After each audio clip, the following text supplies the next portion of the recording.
Hello hello साथीहरू अनि सबैजना सन्चै हुनुहुन्छ। म पनि सन्चै छु। अनि खानापिना खानुभयो त? खाएर पनि सुत्न लाग्नुभयो होला है। म चाहिँ भर्खरै भ्याएर अनि भिडियो एडिट गरेर पोस्ट गर्दैछु। मेरो भिडियो निदाउनु भएको छैन भने हेरेर सुत्नु होला, निदाउनु भयो भने चाहिँ भोलि हेर्दा पनि हुन्छ है त।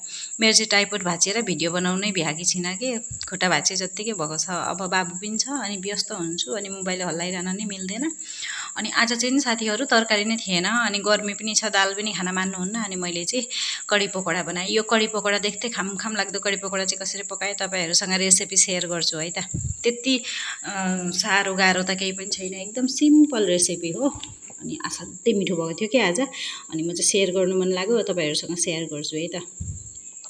अनि यो कडी पकोडाको लागि अब पहिले त अब पकोडा रेडी गर्नु पर्यो। अनि पकोडाको लागि चाहिँ मैले 4-5 वटा प्याज मसिनो पारेर काटेर हातले मिचेर केस्रा पारेँ है त। त्यसपछि फेरि 2टा आलुलाई पनि मैले कोरेसो लाएँ अनि प्याज र आलुलाई मिक्स गरेर बेसार, नुन, खोर्सानीको धुलो, त्यहाँबाट जिरा पाउडर अनि बेसन 2-3 चम्चा हालेर अनि मजाले मोले। यसमा चाहिँ पानी सुरुमै पानी नराख्नु के, यो प्याजको आलुको पानीले गर्दा मैले त पानी राख्नै परेन। प्याज र आलुबाट निस्केको पानीले यो मजाले बनियो, बाटियो के। त्यहाँबाट चाहिँ मैले एउटा कराईमा तेल हालेर अनि तेल तात्यो। अनि तेल तातेपछि अनि पकोडा थपक अलिअलि गर्दै राख्थेँ अनि पकोडा बनाउनु थालेँ।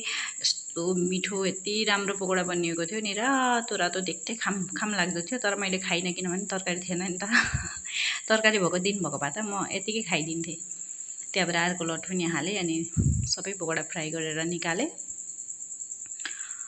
अनि सबै पकोडा निकालिसकेपछि चाहिँ अनि नेक्स्ट काम चाहिँ मेरो दही रेडी पार्नु।